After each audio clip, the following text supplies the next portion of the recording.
Desde Granada, la Gran Sultana, Nicaragua, hablemos de ganadería tropical. Y hablemos de ganadería tropical, tiene que ver también con qué está pasando en el mundo y qué es lo que va a pasar en el mundo en su relación la ganadería y el cambio climático. Cómo el cambio climático está afectando esta actividad, tanto en sus temas productivos, en sus temas reproductivos, en la actividad en general. En este video trataremos de analizar esa mutua relación que existe entre el ambiente y la ganadería y vamos a abordar también algunas alternativas que puedan ayudarnos a sobrellevar esta situación, a adaptarnos a una realidad que nosotros ya tenemos encima. Vamos allá.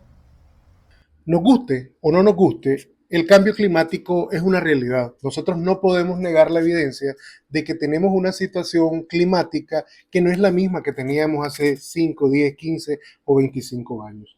El cambio climático efectivamente se refiere a todos esos cambios a largo plazo de las temperaturas y los patrones climáticos. Obviamente estos cambios pueden ser naturales debido a la variación en la actividad solar, a erupciones volcánicas grandes, etcétera. Pero la realidad es que desde la segunda mitad del siglo XVIII, con la primera revolución industrial e inicios del siglo XIX con la segunda revolución industrial, estas actividades humanas han sido el principal motor del cambio climático.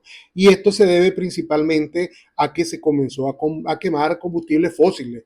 Primero el carbón, el petróleo y el gas con posterioridad. Y eso nos comenzó a generar una serie de emisiones, dióxido de carbono, ozono, óxido nitroso, metano, vapor de agua, en volúmenes tales que nuestro ambiente no fue capaz de procesar. A esto es a lo que se le llama los gases de efecto invernadero. La gente va a decir, o mucha gente va a decir, no, estos cambios siempre han habido, siempre ha habido calentamiento global. Sí, eso es cierto, pero lo que tratan de obviar es que esos cambios han sido en periodos de tiempo muchísimo más largos, referidos a centenares o miles de años. Aquí nosotros estamos hablando de un periodo en temas de historia terrestre muy cortos. Estamos hablando de menos de 200 años. Es decir, por un lado tenemos el efecto invernadero, es decir, la posibilidad que tiene la energía solar de atravesar la atmósfera, ser absorbida por la superficie, rebotar una parte de esa energía y la otra quedarse para calentar. Eso es lo que permite la vida en la Tierra. Pero el calentamiento es que debido a esa gran cantidad de gases de efecto invernadero, mucha de esa energía que antes se devolvía al resto del universo ahora se queda acá. Imagínense cómo es esto de interesante. El panel intergubernamental de expertos en cambio climático en el año 2022 mandó un reporte, hizo un reporte y lo hizo público a nivel del mundo y hablaba sobre los impactos climáticos, la adaptación y la vulnerabilidad. Hay algunos aspectos que a mí me gustaría destacar y uno de ellos es que menciona que los impactos climáticos ya son más generalizados y severos de lo que se esperaba. Es decir, estamos viviendo momentos críticos. Además, dice así, estamos condenados a impactos aún peores del cambio climático en el corto plazo, que los riesgos van a aumentar rápidamente con temperaturas más altas, provocando a menudo impactos irreversibles. Además menciona que la inequidad, los conflictos y el desafío del desarrollo aumentan la vulnerabilidad a los cambios climáticos y que la adaptación es crucial. Ya hay algunas soluciones factibles, pero se debe brindar más apoyo a las comunidades vulnerables en temas de programas sociales que mejoren la equidad y la justicia, en adaptación basada en los ecosistemas y en nuevas tecnologías e infraestructura. Para algunos, la verdad es que los impactos del cambio climático ya son demasiado severos para adaptarnos. La verdad es que el mundo necesita una acción urgente ahora para abordar las pérdidas y los daños, sobre todo porque debido a la naturaleza de los gases de efecto invernadero, nosotros estamos viviendo hoy los efectos de todos esos gases que se generaron durante la revolución industrial que les mencioné anteriormente. En concreto, hubo un estudio hecho durante un periodo que va desde 1961 hasta el 2003 en toda la región mesoamericana y que determinó que en términos de temperatura nosotros tenemos más días y noches cálidas, calientes, más temperaturas máximas y mínimas. Hay una mayor diferencia entre las temperaturas máximas y mínimas y tenemos una menor cantidad de días y de noche fría. De hecho, Antonio Guterres, el secretario general de la ONU, hace muy poco mencionó que se registraron los 3 días más cálidos del planeta. Eso fue el domingo 21, el lunes 22 y el martes 23 de julio del año 2024. Es decir, los que están escuchando este video, los que están viendo este video, hemos sido testigos de los 3 días más calientes en toda la historia registrada de la humanidad. Qué honor más desagradable, ¿verdad?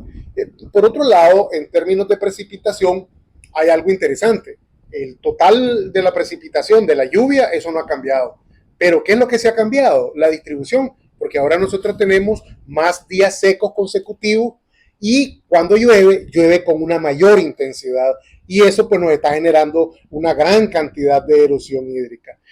Nosotros estamos viviendo ahora una situación en la que en un mismo año nosotros podemos tener el efecto del niño, es decir, sequía severa, y podemos tener el efecto niña, que implica lluvia por encima del promedio, una variabilidad climática muy alta. Esto no está pasando de gratis. Por ejemplo, un estudio que hizo el doctor Peso en Centroamérica determinó en el periodo del año 62 al año 2004 cómo en las áreas de bosques comenzaron a disminuir drásticamente y muchas de ellas fueron convirtiéndose en pastizales. Desgraciadamente, la población bovina y la carga bovina pues no se incrementó en la misma cantidad y eso nos está generando, por ejemplo, también una tasa de degradación de pasturas muy alta, ¿verdad? Mientras que nosotros tenemos una tasa de renovación anual del 15%, del 8%, la tasa de degradación es del 15%. Eso significa que nuestras pasturas andan por el orden del 50 al 80% de degradadas a muy degradadas. ¿Y qué es lo que estamos haciendo en ganadería? Muchas veces estamos aumentando la población, pero sin mejora significativa de los índices productivos y reproductivos, y además estamos desplazando la actividad ganadera hacia zonas marginales, hacia zona caribe. Y esto, pues, ¿qué nos está generando? Pues degradación de suelo, obviamente, avance de la frontera agrícola, pérdida de cobertura boscosa, aumentan los incendios, y estas tierras deforestadas, pues, son altamente vulnerables a la degradación de suelo.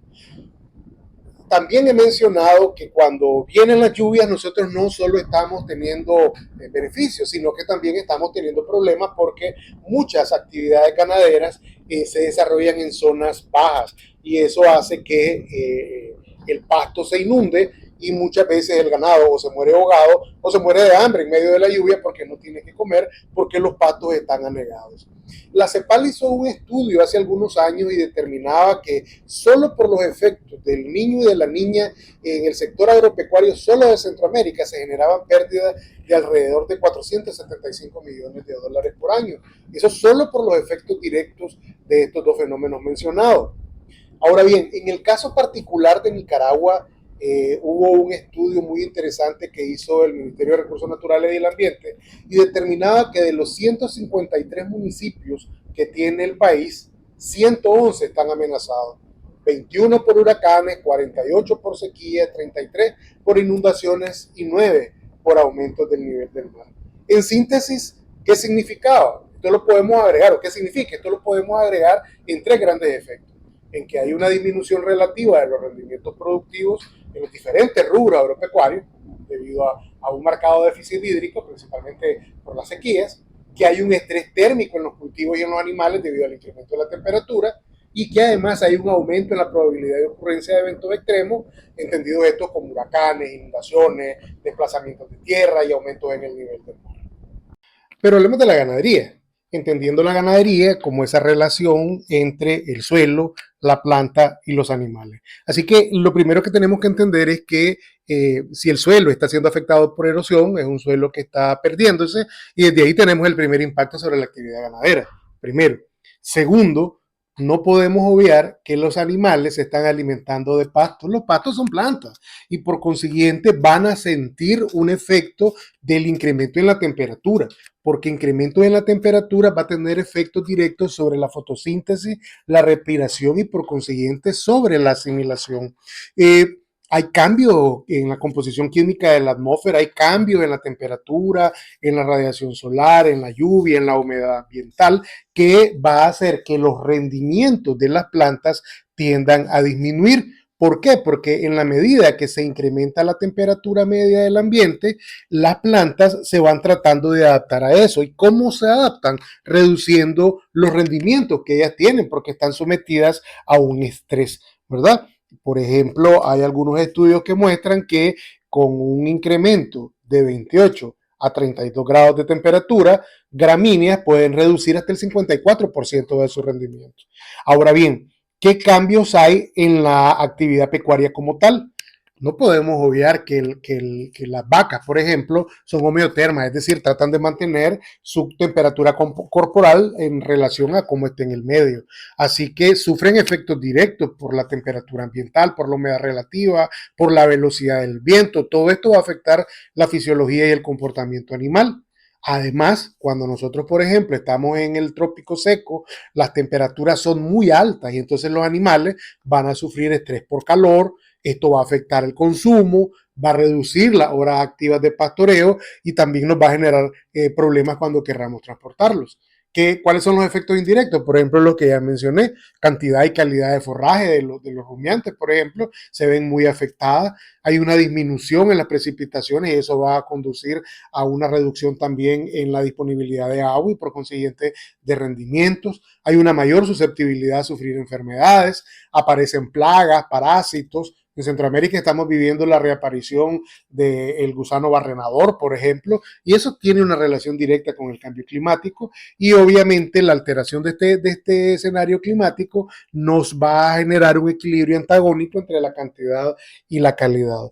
Algunos efectos concretos, por ejemplo, en los animales, es que animales especializados como Holstein, Jerseys, aunque estén climatizados al trópico, ellos están teniendo hipertermia moderada, hipernea, alteraciones fisiológicas que ocurren por estrés calórico medio a severo durante todo el día y esa es una cuestión que se ha logrado determinar. Obviamente este estrés calórico va a tener un impacto directo sobre la producción de los animales. ¿Por qué? Porque ellos están fuera de su zona de termoneutralidad, entonces tienen que buscar cómo reducir ese incremento de la temperatura y cómo lo hacen dejando de comer. Y esto entonces también tiene un impacto directo sobre la reproducción, incrementando el intervalo entre los partos, ¿verdad? Y hay también unos estudios que han demostrado que cuando los animales no están en confort, entonces las tasas de fertilización y el desarrollo embrionario se va a ver afectado. Por consiguiente, también van a disminuir la intensidad de los celos, las tasas de concepción y va a aumentar la muerte embrionaria. ¿Qué vamos a hacer? O sea, tampoco es la idea de poner acá un escenario espantoso. Y lo primero que debemos estar claros es que no debemos permitir que se siga acusando a la ganadería como la principal responsable del cambio climático. Esto no es así. Esto es a lo que se llama una falencia. Por ejemplo, hay un informe muy controvertido que se llama La larga sombra del ganado, que declaraba que todo el ganado del mundo era responsable del 18% de los gases de efecto invernadero por causa humana. Pero, ¿qué es lo que pasó ahí? Ahí hubo un sesgo, porque cuando evaluaron el ciclo de vida de la producción pecuaria, usaron todito el ciclo, desde la producción de los tractores, por ejemplo. Pero cuando la compararon con el transporte solo lo usaron midiendo el combustible que se gastaba en los vehículos. Es decir, estábamos midiendo, comparando naranjas con sandías. El ganado no es el responsable de la emisión, de toda la emisión de los gases de efecto invernadero. Y tenemos que entender que, si bien es cierto, hay gente que habla de que la vaca es un desastre ambiental porque emite metano, también tenemos que entender que las vacas son procesadores eficaces de comida. ¿Por qué? Porque son de las especies animales que pueden convertir alimentos que nosotros no podemos consumir en alimentos de buena calidad. Si eso no fuera así, los millones de hectáreas de hierba que no puede ser consumida por el humano, estarían ahí perdiéndose, ¿verdad? Además que están consumiéndolo en zonas donde no se puede cultivar algunas otras cosas. Y también no podemos dejar de lado que es la base de la prosperidad de muchas regiones del mundo, China, Brasil, India, por ejemplo. Es decir, Nosotros ahora debemos producir conciencia y conciencia, es decir, vamos a trabajar conociendo. Hace muy poco se hizo un estudio donde se determinaba que los árboles tropicales, la corteza de los árboles tropicales, es un excelente sumidero de metano. Nosotros debemos tener nuevos paradigmas, la intensificación, la sostenibilidad, la producción ganadera ecoamigable, orgánica, agroecológica, como le querramos llamar, aumentar la competitividad, generar valor agregado y mejorar la calidad y la inocuidad de los productos. Para esto debemos centrarnos en secuestrar carbono y mitigar las emisiones de dióxido de carbono, reducir las emisiones de metano entérico, aumentar la proporción de animales y la diversidad de animales que tenemos en los sistemas de producción, manejar el estiércol para mitigar la emisión de metano, usar energías alternativas y trabajar con el tema de los fertilizantes para mitigar la emisión del óxido nitroso. Y aquí entra, por ejemplo, el tema de los forrajes. Los forrajes, por ejemplo, pueden mitigar las emisiones porque secuestran dióxido de carbono atmosférico, porque reducen las emisiones de metano y porque reducen las emisiones de óxido nitroso. Muchos de los forrajes están bien adaptados a las zonas marginales. Imagínense que los forrajes tienen el potencial de secuestrar del 60 al 80% del carbono emitido. Ahora, hay sistemas que nosotros ya estamos utilizando, sistemas silvopastoriles, utilizando arbóreas forrajeras y fijadoras de nitrógeno y utilizando pastos adaptados a las condiciones de sequía. La braquiaria, por ejemplo, en Marandú, los pánicos como el Tanzania, por ejemplo, también estableciendo bancos de proteína, el uso de ensilaje, también tenemos por allá lo del secuestro de carbono con pastos mejorados que producen más biomasa y secuestran carbono. Algunos híbridos como por ejemplo cultivares de braquiaria humidícola que se ha demostrado que inhiben de forma biológica la nitrificación, por consiguiente aumenta la eficiencia de los fertilizantes, del uso de los fertilizantes. ¿Y hacia dónde queremos ir nosotros? Queremos ir hacia fincas que sean carbono neutrales. ¿Por qué? Porque nosotros debemos entender que quien solo se prepara para hoy lo está haciendo para un mundo que ya no va a existir mañana. Así que vamos adelante y en este canal vamos a estar presentando alternativas que nos ayuden a contribuir a adaptarnos a ese cambio que ya tenemos encima. Juntos, todos podemos.